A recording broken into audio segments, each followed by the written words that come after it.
9,000 కోట్లు లెక్కేసుకున్నా 27,000 కోట్లు ఈ 2.5 సంవత్సరాల్లోనే ప్రభుత్వం 70 లక్షల మంది రైతులకు బాకీ పడ్డది.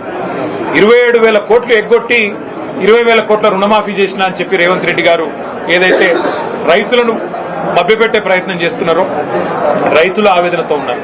అట్లాగే రాష్ట్ర వ్యాప్తంగా ఉన్న మహిళలు నిన్న రేవంత్ రెడ్డి గారు మాట్లాడిన మాట కూడా చూస్తున్నారు. బాసరలో ఆయన మాట్లాడిన మాటలు ఎంత దారుణంగా, ఎంత అవమానకరంగా, ఒక ముఖ్యమంత్రి స్థాయికి తగని మాట. ఎంత పెద్ద కండలు తిరిగిన పైల్వానైనా 3 నెలల్లోనే పిల్లలు పుట్టించలేడు కదా, ఇది ఒక ముఖ్యమంత్రి నోట్లోంచి వచ్చే భాషనైనా, ఒక ముఖ్యమంత్రి మాట్లాడే భాషనై? అసలు 3 నెలలు అన్న మాట చెప్పింది ఎవరండి? మేం చెప్పినామా? ప్రజలు అడిగారా?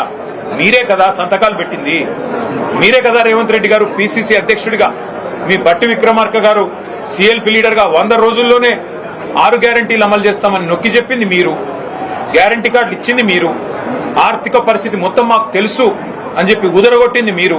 ఇవాళ ఏ ఒక్క హామీ అమలు చేయకుండా ఈ అపసవ్యపు మాటలు మాట్లాడుతున్నది మీరు.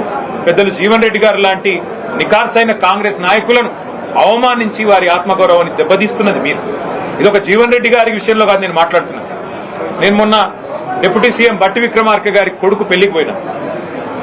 ఒకరు కాదు, ఇద్దరు కాదు, ఒక 100-150 మంది కాంగ్రెస్ కార్యకర్తలు నా చేతిలో చేసి అన్న వచ్చేది మీ ప్రభుత్వమే. అది సందర్భము కాదు, రాజకీయ వేదిక కాదు, ఇంకోటి కాదు. ఎందుకు చెప్తా ఉన్నా అంటే కాంగ్రెస్ పార్టీ కార్యకర్తల ఆక్రోశమే ఇట్లా ఉంటే, సామాన్య కాంగ్రెస్ కార్యకర్తల ఆవేదన ఇట్లా ఉంటే, ఈ రాష్ట్రంలో రైతుల పరిస్థితి, ఈ రాష్ట్రంలో మహిళల పరిస్థితి, ఈ రాష్ట్రంలో పేదల పరిస్థితి, ఈ రాష్ట్రంలో 2 లక్షల ఉద్యోగాలని చెప్పి మీరు మీ చేతిలో మోసపోయిన యువత పరిస్థితి ఏ రకంగా ఉందో మనం అర్థం చేసుకోవచ్చు. సరే, ఇవాళ రేవంత్ రెడ్డి గారు అధికార మత్తులో, అధికారం ఉందనే అహంకారంతో ఇష్టారీతిన మాట్లాడుతుండవచ్చు. పెద్దలను కూడా కేసీఆర్ గారు అయితేనేమి, మరి తెలంగాణ కోసం గట్టిగా, కాంగ్రెస్ పార్టీ కోసం గట్టిగా కొట్లాడిన పెద్దల్ని కూడా అవమానించే తీరులో మాట్లాడుతుండవచ్చు. కానీ కాలం ఎన్నటికీ ఒక్కలాగా ఉండదు, అధికారం కూడా ఎన్నటికీ ఎవరిది ఒకరి సొత్తు కాదు. 10 ఏళ్లు ప్రజలు మాకు అవకాశం ఇచ్చారు. ఇవాళ 5 ఏళ్లు కాంగ్రెస్ పార్టీకి, రేవంత్ రెడ్డి గారికి ప్రజలు అవకాశం ఇచ్చినారు. మాకైతే సంపూర్ణమైన విశ్వాసం ఉంది. వారిని నేను కేసీఆర్ గారి తరఫున పార్టీలోకి ఆహ్వానించడానికి ఇక్కడికి వచ్చినాను. వారు సానుకూలంగా స్పందించారు. మాకు కేసీఆర్ గారితో నాకు వ్యక్తిగతంగా కూడా చాలా అనుబంధం ఉంది. కానీ మీరందరూ వచ్చారు, ఆహ్వానించారు, సంతోషం. కానీ ఒకసారి నేను కేసీఆర్ గారిని కూడా కలిసి ఈ రాబోయే 2-3 రోజుల్లో నేను నా నిర్ణయం తప్పకుండా చెప్తానని చెప్పి జీవన్ రెడ్డి గారు చెప్పారు. చాలా సంతోషం. నేను వారిని కోరేది ఒకటే, ఈ రాష్ట్రంలో రైతులు, ఈ రాష్ట్రంలో పేదలు తిరిగి వారి మొహంలో చిరునవ్వు రావాలి అంటే కేసీఆర్ గారు ముఖ్యమంత్రి కావాల్సిందే. తిరిగి మళ్ళీ కేసీఆర్ గారు బాధ్యతలు చేపట్టాల్సిందే, తెలంగాణను పట్టాలు ఎక్కించాల్సిందే. అందుకే వారి సహకారాన్ని నేను కోరుతా ఉన్నాను.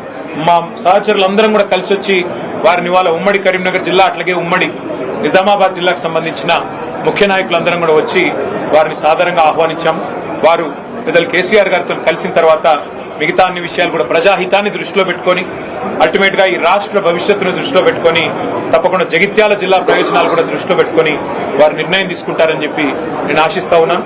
వారికి తప్పకుండా మా వైపు నుంచి ఆహ్వానం మాత్రమే కాదు, పార్టీలో కూడా సముచితమైన స్థానము, గౌరవము తప్పకుండా ప్రజల్లో వారికి ఉన్న గౌరవానికి, ప్రజల్లో వారికి ఉన్న గుర్తింపుకు తగ్గ విధంగా ఉంటుందని చెప్పి కూడా వారికి నేను విజ్ఞప్తి చేస్తూ, మరి ఈరోజు వారు కూడా వారి సహచరులందరినీ పరిచయం చేశారు. చాలా ఓపికగా మమ్మల్ని రిసీవ్ చేసుకున్నందుకు పెద్దలు జీవన్ రెడ్డి గారికి కూడా హృదయపూర్వకంగా మా అందరి పక్షాన వారికి ధన్యవాదాలు తెలియజేస్తూ వారు స్పందించాలని కోరుతాం.